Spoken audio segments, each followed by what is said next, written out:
right? It's just we could. Oops, sorry, destroy, not combine.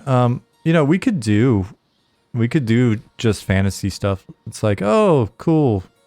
Just sort of generic fantasy orchestral. We could go with like there are a lot of things, and I'm not saying this sarcastically or whatever. Like there are a lot of things that we could just kind of default to expected fantasy, I guess, for things like aesthetic and music and stuff like that. And it's like, man, that one of the bigger companies that's less worried about, you know, maybe being weird or something, do that. They're gonna be able to do it better. They've got tons of cash. But now, when it comes to actual like tropes of fantasy, and on the flip side, the goal isn't to like subvert expectations and name elves Eaglevlocks or some shit that you got to figure out. And that's not a troll. It's a blah blah blah blah.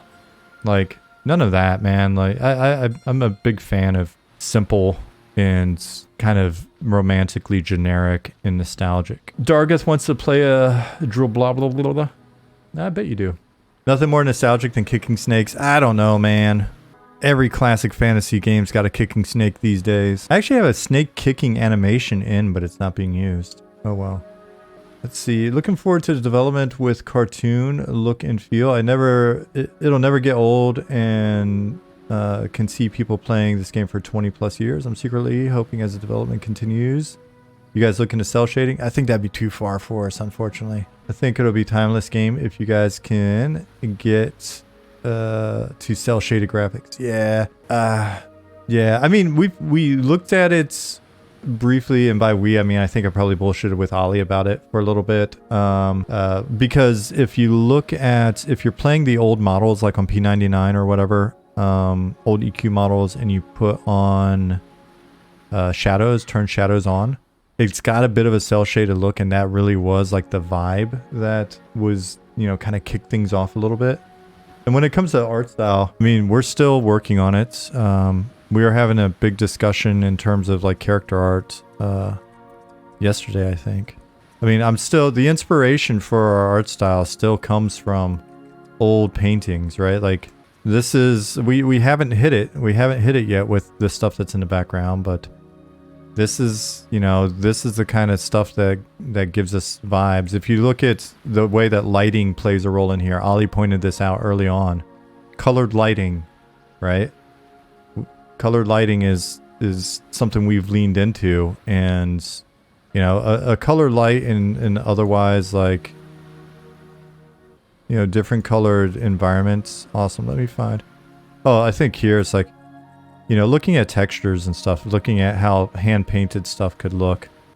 Ollie's like, I bet I could probably pull off a skybox that looks like that. But then if you look at the way the textures look and the lights affecting things, and let's see, where's another example of colored light that's, you know, it's just, there's something about like some of these colors, right? Like when I see these colors, okay, it's not one for one, but I think Zukin's really been doing a fantastic job of, you know, bringing color into the spell effects. And I think the stuff that Pattis has got in Wormsbane, you know, Wormsbane's Tomb, the crazy color lighting and stuff really hits this, right? But this is, you know, this is the stuff that when we've got this sort of stuff popping off, you know, the spell effects don't have to be complex. Look at this resolution up here, this little bit of a wait for the cooldown to be done. All right, so like, look at, you need some little sprites, boom, little sprite burst there, some color, dope, sparkles, sparkly balls, different colors, boom. Right? That's getting into this. That's hitting it. And then I meant to show Zukin this, but if he's watching, look at the fur here. Right? When I see this kind of fur painted in, and I check out, like, you know, our rats and bats and stuff, that's the kind of, it's got that nice painted vibe. Good job, Jeff Easley.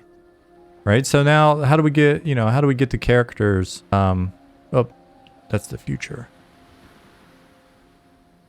You know, just getting the textures and stuff to feel a little bit more like this.